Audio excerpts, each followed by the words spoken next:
जय जय राधा रमन हरि बोल। जय जय राधा रमन हरि बोल। जय जय राधा रमन हरि बोल। जय जय राधा रमन। जय जय राधा रमन हरि बोल। जय जय राधा रमन हरि बोल। हरि बोल हरि बोल हरि बोल हरि बोल हरि बोल हरि बोल हरि बोल हरि बोल हरि बोल हरि बोल हरि बोल हरि बोल हरि बोल हरि बोल हरि। जय जय राधा रमन हरि बोल। जय जय राधा रमन।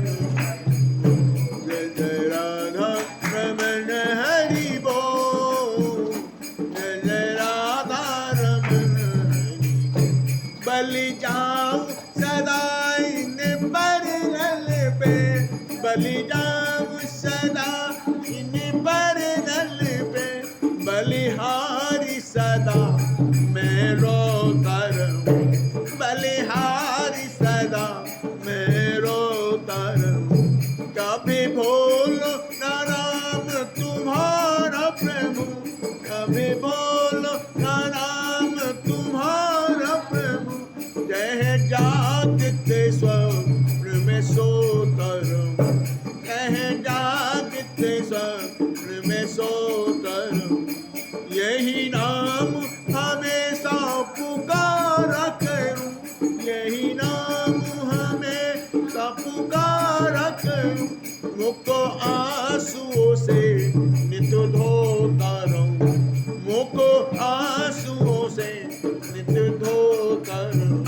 ब्रजराज तुम्हारे वियोग में मैं। ब्रजराज तुम्हारे वियोग में मैं। ब्रजराज तुम्हारे वियोग में मैं। ब्रजराज बस यूं ही निरंतर रोता रहूं।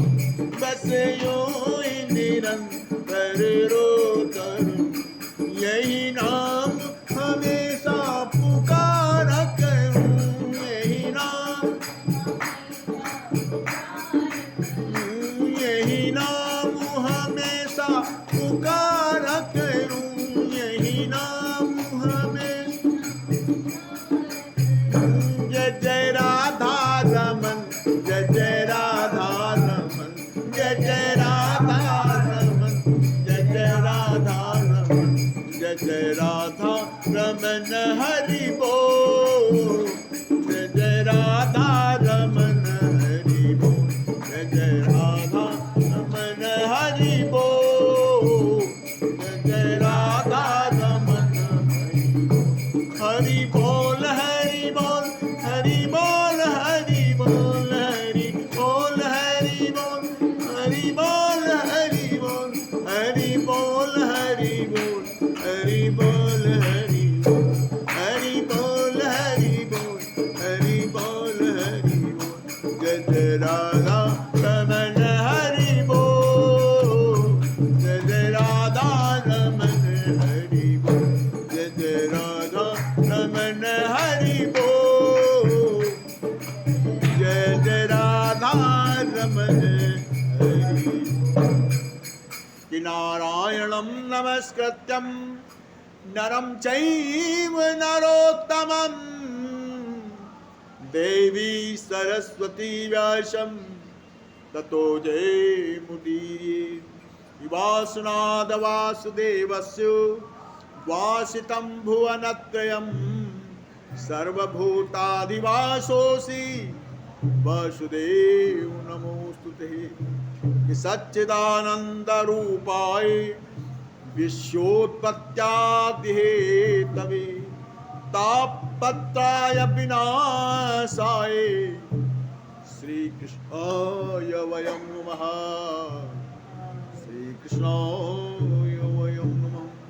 यन्नपूर्णे सदा पूर्णे शंकर प्राणवल्लभे ज्ञान वैराग्य सिद्धार्थम भिक्षामदेहि च पार्वती कि माता च पार्वती देवी पिता देवो महेश्वर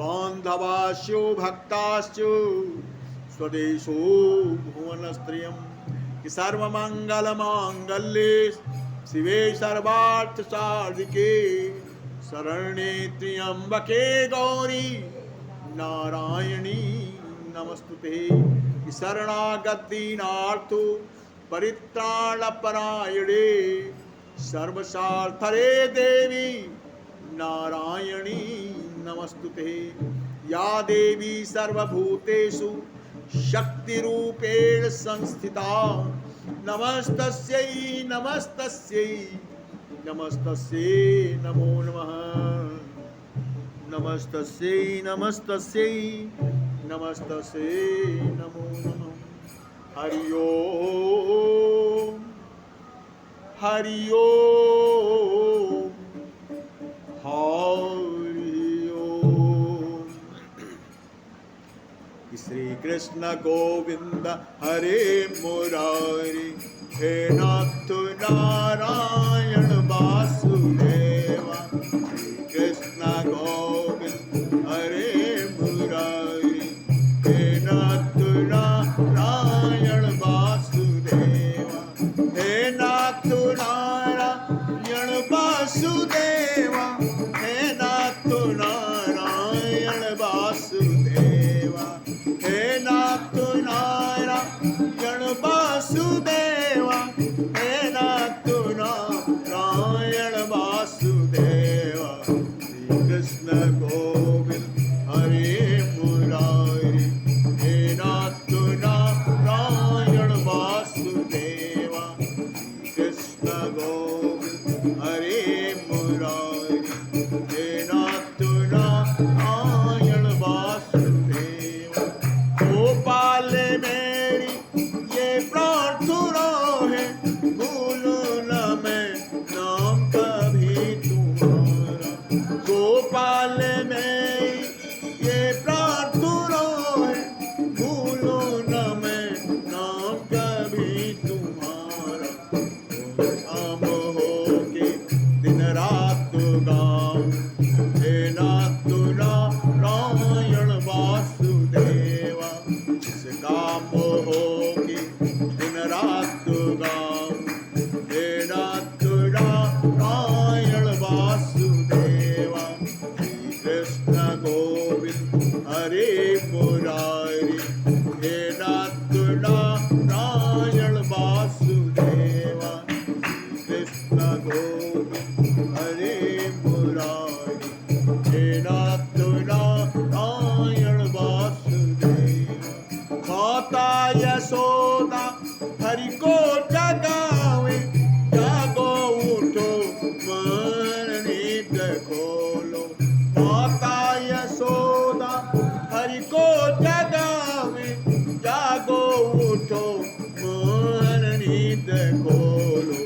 नायरा भाती तुमको पुकारे हे नाथ नारायण वासुदेवा। काम हो के दिन रात गाऊं हे नाथ नारायण वासुदेवा। श्री कृष्ण गोविंद हरे मुरारी हे नाथ नारायण वासुदेवा। श्री कृष्ण गोविंद हरे मुरारी हे नाथ नारायण वासुदेवा। देहांत काले तुम सामने हो मुरली बजा दे मन को लुभाते। देहांत काले तुम सामने हो मुरली बजा दे मन को लुभाते। चरणों में तेरे शीशु झुकाऊं हे नाथ नारायण वासुदेवा। चरणों में तेरे शीशु झुकाऊं हे नाथ नारायण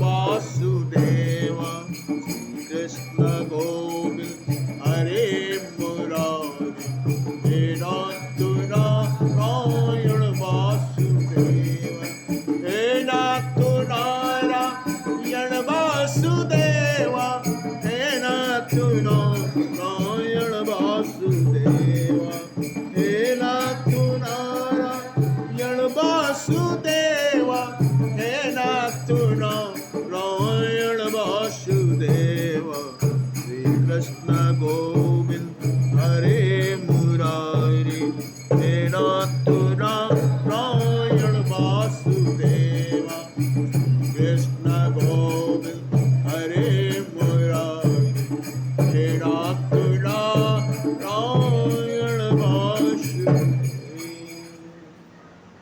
हरि ओम हरि ओम हरि ओम।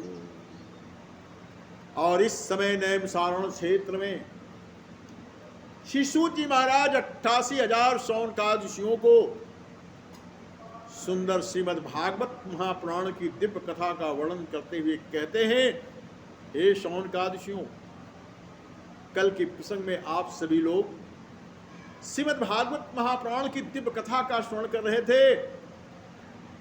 किस प्रकार से शुकताल क्षेत्र में गंगा नदी के पावन तट पर श्री सुखदेव जी महाराज राजसी परीक्षित को श्रीमद् भागवत महापुराण की दिव्य कथा का वर्णन करते हुए कहते हैं, राजन, कल के प्रसंग में आप सभी लोग श्रीमद् भागवत महापुराण की दिव्य कथा श्रवण कर रहे थे, जिस कथा में किस प्रकार से वसुदेव और देवकी यानी देवकी को किस प्रकार से उस कंस ने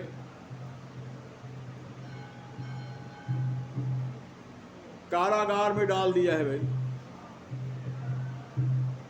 और कारागार में डालने के उपरांत समय आया, अब तो हाथों में हथकड़ियां पड़ी हैं, पैरों में बेड़ियां पड़ी हैं।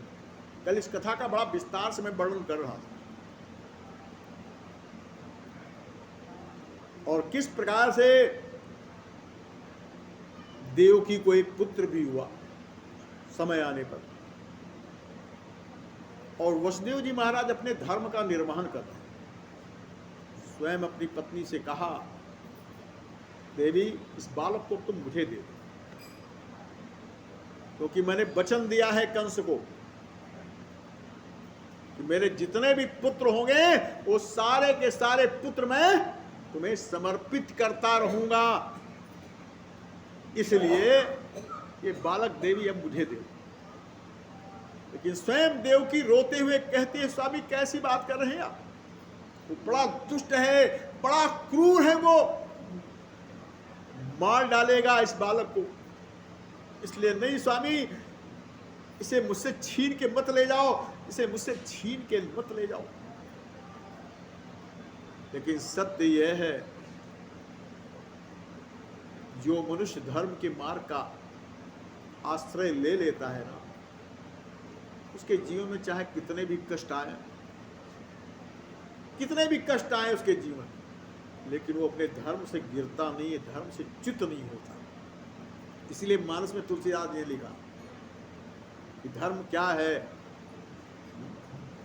कि धर्म न दूसर सत्य समाना, धर्म न दूसर सत्य समाना, आगम निगम पुराण बखाना, आगम निगम पुराण बखाना।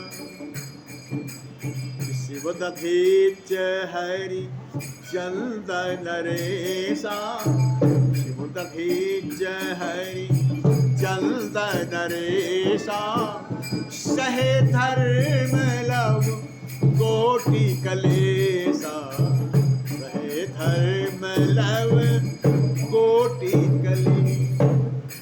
धर्म न दूसर सत्य, संसार में सत्य के समान संसार में कोई धर्म नहीं। सत्य क्या है?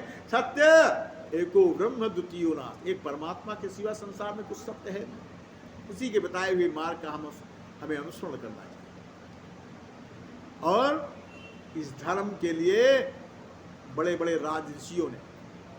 ऋषियों ने जैसे शिवी, आपने शिवी का नाम सुना होगा। महाराज शिवी धर्म के मार्ग का अनुसरण कर, हमने बहुत अपने जीवन काल में बहुत यज्ञ की थी, लेकिन एक कबूतर की रक्षा के लिए अपने प्राणों की आहुति देने के लिए अग्रसर हो गए, लेकिन धर्म से च्युत नहीं। उसका परिणाम क्या हुआ मालूम है ना? उसका परिणाम आज भी उनका नाम अजर है, अमर है। ऐसे दधीच जी अपनी अस्थियों का दान दे दिया, बहुत कष्ट से। इसी प्रकार से महाराज हरिश्चंद्र, आपको मालूम है हरिश्चंद्र किस प्रकार से जा करके स्वयं काशी में बिक गए वो, लेकिन सत्य वचन से टले नहीं। और इसीलिए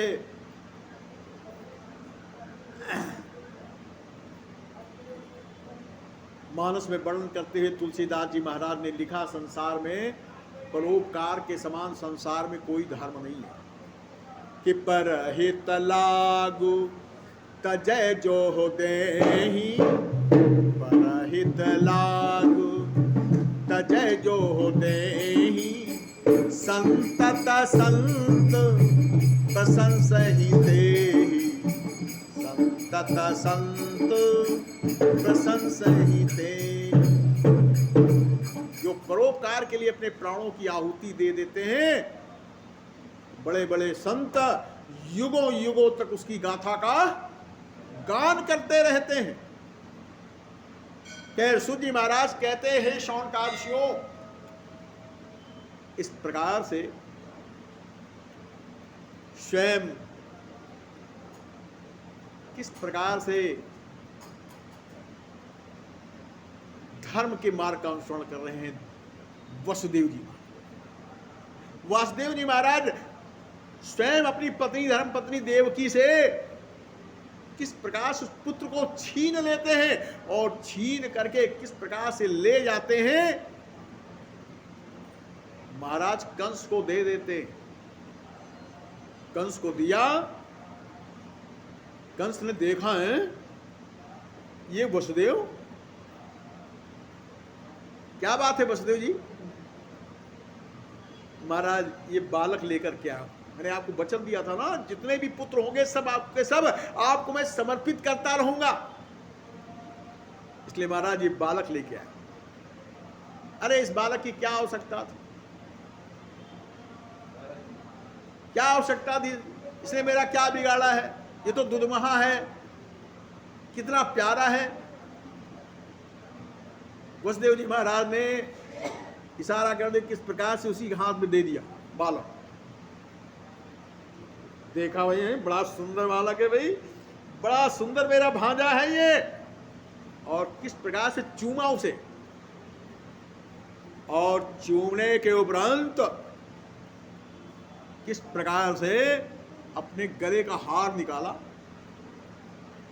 और किस प्रकार से उस बालक को पहना दिया।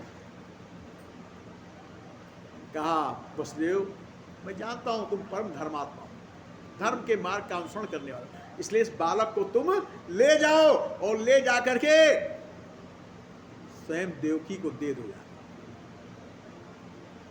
वसुदेव जी महाराज बालक को ले लेते हैं,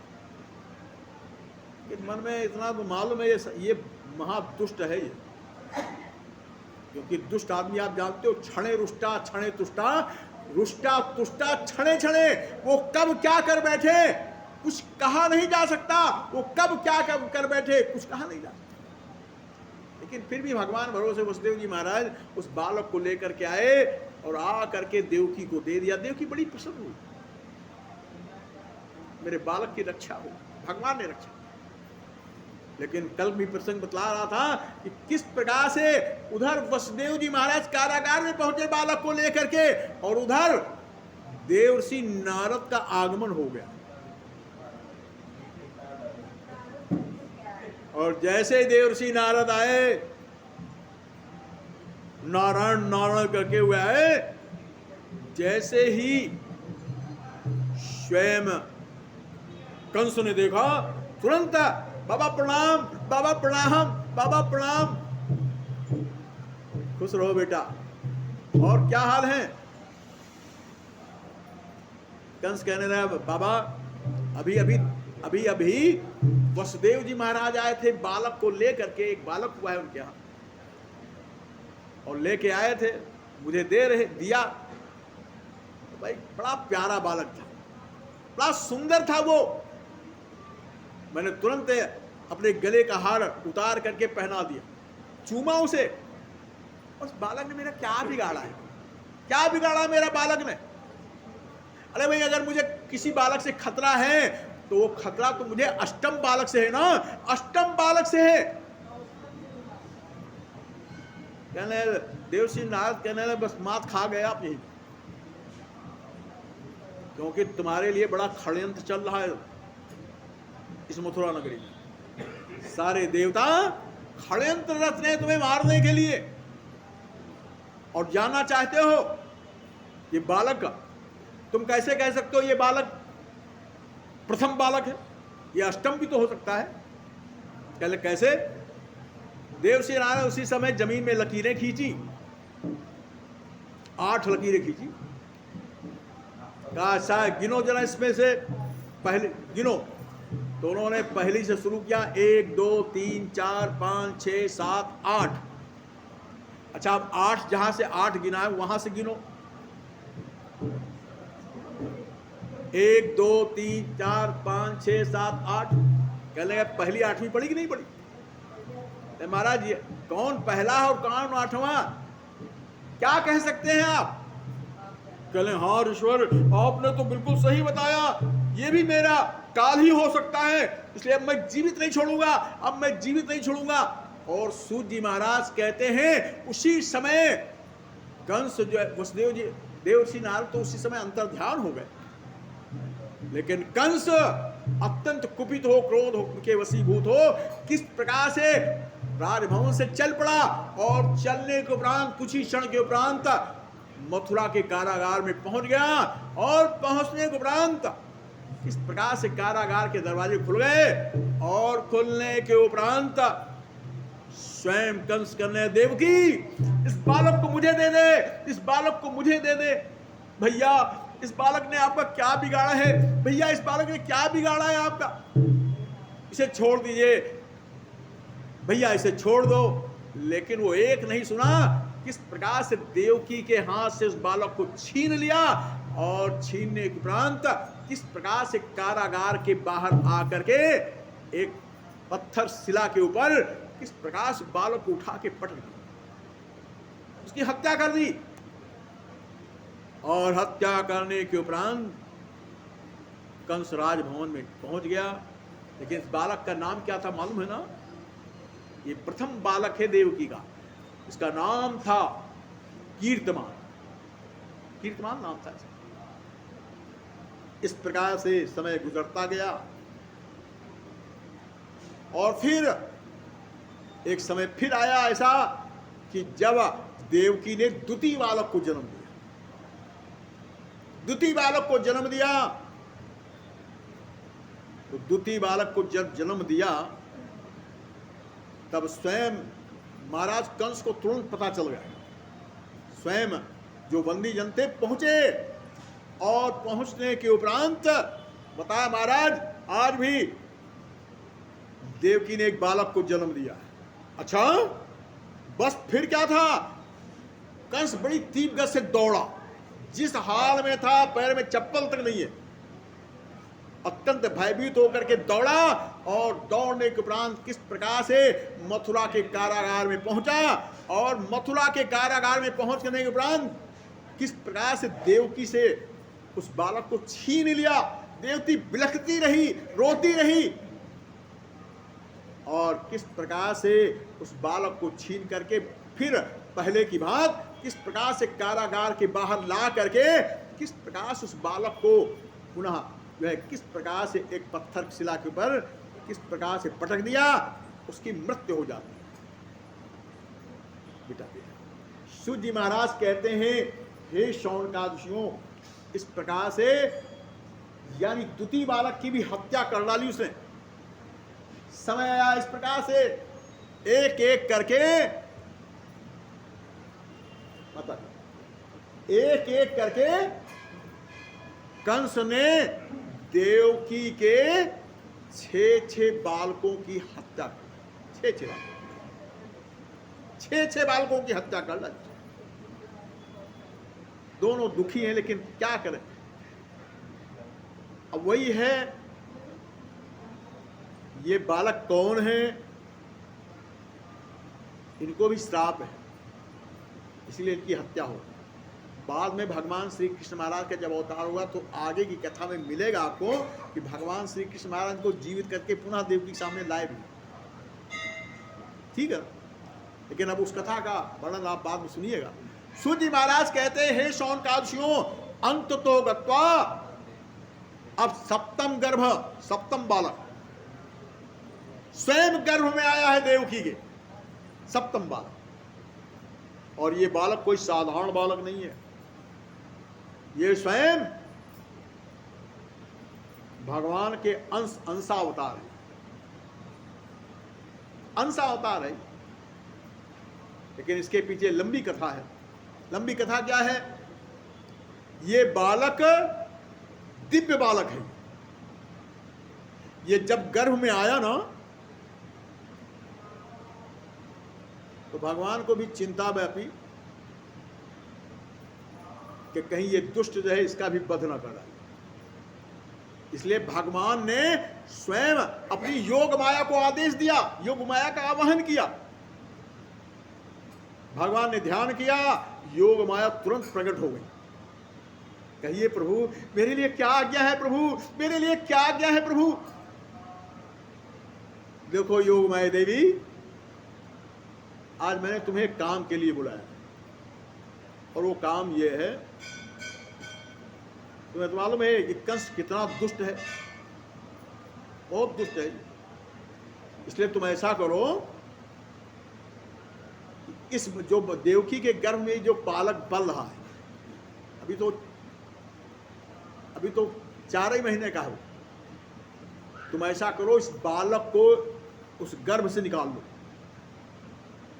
उस देवकी के गर्भ से निकाल करके उस बालक को तुम सीधे जो वसुदेव जी महाराज की दूसरी पत्नी है, जिनका नाम है रोहिणी, इस बालक को तुम रोहिणी के गर्भ में जाके स्थापित करो। जैसी आज्ञा प्रभु, जैसी आज्ञा, अभी लो। अच्छा प्रभु चलो फिर, प्रभु प्रणाम, प्रभु प्रणाम। इस प्रकार से भगवान हरि ने स्वयं योग माया को आदेश दिया। योग माया तुरंत मथुरा के कारागार में आती है, और आने के उपरांत जो 4 महीने का ये बालक है, किस प्रकार से देवकी के गर्भ से निकाल करके, और गोकुल में, क्योंकि वसुदेव महाराज की और भी पत्नियां थी, तो वसुदेव जी महाराज वो सब छिपी हुई थी, क्योंकि देवकी तो कारागार में, वसुदेव जी महाराज का, और कहीं पता चले कि और हैं तो उनको भी उठा के ठूस दे कारागार में, इसलिए सब छिपी हुई थी। वो नंद बाबा के यहाँ विराजमान। योग माया ने उसी समय देवकी के गर्भ से उस बालक को निकाल करके और रोहिणी के गर्भ में स्थापित करना। इस प्रकार से ये बालक दिव्य क्यों है, क्योंकि ये बालक 4 महीने तो देवकी के गर्भ में पला, और 5 महीने रोहिणी। आज तक ऐसी सुना नहीं होगा आपने कि कोई बालक 2 जगह पर उसका गर्भ में रहे, लेकिन ये अद्भुत बालक यानी 4 महीने रोहिणी के गर्भ में रहा, और 5 महीने, 4 महीने देवकी के गर्भ में रहा, 5 महीने रोहिणी के गर्भ में रहा।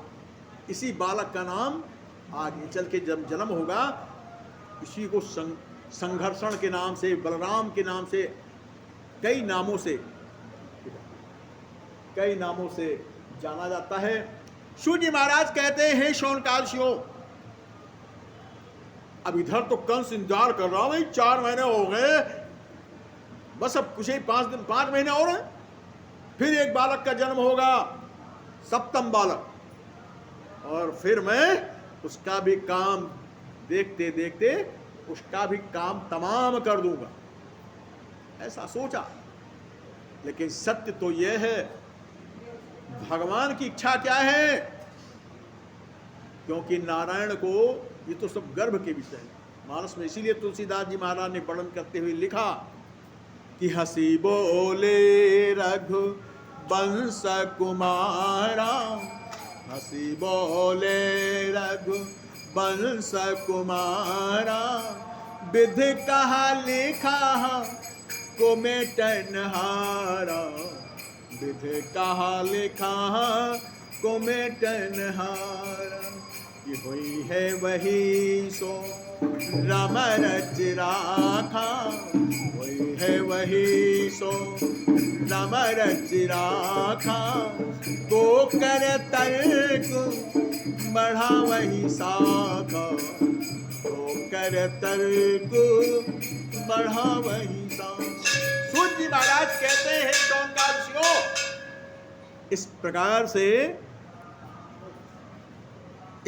से